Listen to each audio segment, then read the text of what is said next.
আমরা যদি প্রাথমিক স্বাস্থ্য সেবাটা বিনামূল্যে দেই, প্রতিরোধমূলক স্বাস্থ্য সেবা দিতে পারি, প্রাথমিক স্বাস্থ্য সেবা দিতে পারি বিনামূল্যে, আমার কাছে যেটা প্রথমে থেকে প্রত্যেকটি পরিবারের মাসে 5 থেকে 10,000 টাকা সেভিং, 5 থেকে 10,000 টাকা, তাই না?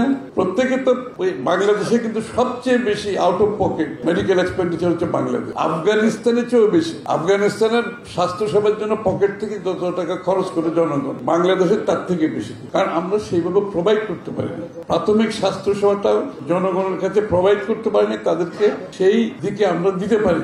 আমার কাছে একদিকে স্বাস্থ্য সেবা নিশ্চিত করা সাধারণ মানুষের, অন্যদিকে সেটা নিশ্চিতের মাধ্যমে বিনামূল্যে দিয়ে তার কাছে যে সেভিংসটা 5 থেকে 10,000 টাকা, এটা কিন্তু তার পকেটে টাকা থাকে। ইনডাইরেক্টলি আপনি কিন্তু একদিকে স্বাস্থ্য সেবা দিচ্ছেন, আবার ইনডাইরেক্টলি কিন্তু তার পকেটে তার কিন্তু জীবনযাত্রার মানটা উন্নত করছেন, কারণ তার পকেটে টাকাটা থেকে যাচ্ছে, এটা সে খরচ করছে না এই টাকাটা, এবং তার দৈনন্দিন জীবনে এটা তার পরিবারের খাওয়া দাওয়ার ইমপ্রুভমেন্ট হবে, তার অন্যান্য কাজগুলো তারা করতে পারে এবং তার জীবনযাত্রার মান উন্নত হবে।